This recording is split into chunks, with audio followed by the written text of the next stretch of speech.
యోహాను పెద్దగా ఉండి రాస్తూ ఉన్నాడు. దియోత్రోఫే ఏం చేస్తున్నాడంటే ప్రథమంగా తన యొక్క అధికారాన్ని కావాలని చెప్పేసి కోరుతున్నాడు. దానికి బదులుగా మమ్మల్ని విమర్శిస్తున్నాడు.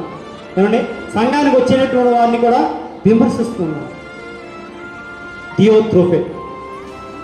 వీడు ఏం చేస్తున్నాడంటే సంఘానికి వచ్చినటువంటి బిడ్డల్ని విమర్శిస్తున్నాడు. అది ఏ విధంగా అంటే చాలా నీచంగా విమర్శిస్తున్నాడు.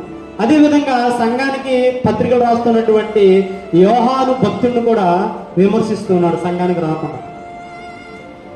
అటువంటి వారి గురించి ఏం చేస్తున్నాడంటే దాని కింద లేఖన భాగాల్లో ఉంటుంది. ఏమండి, ఒకసారి చదవండి. కింద లేఖన భాగాల్లో ఏమంటున్నాడండి? ప్రియుడా మంచి కార్యాలు చేయమన్నాడు, చెడు కార్యాలు వద్దన్నాడు. మనం మంచి కార్యాలు చేసేవారుగా ఉన్నామా సంఘంలో?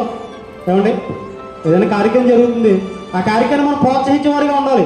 దానికి అడ్డంకులు మనం పెట్టకూడదు. అడ్డంకులు పెడితే ఈ దియోత్రోఫీకి మనకి తేడా ఏమీ లేదు. దేవుని పరిచర్య దేని పరిచర్యలో కొనసాగిస్తుండే మనం చేసే సహాయం మనం చేసేవారుగా ఉండాలి. ఏమండి, మనం చేసే సహాయం ఉండాలి. సంఘస్థులు చేస్తారు కాబట్టి మనం ఇతరులను అభ్యంతర పెట్టడం ఎందుకు?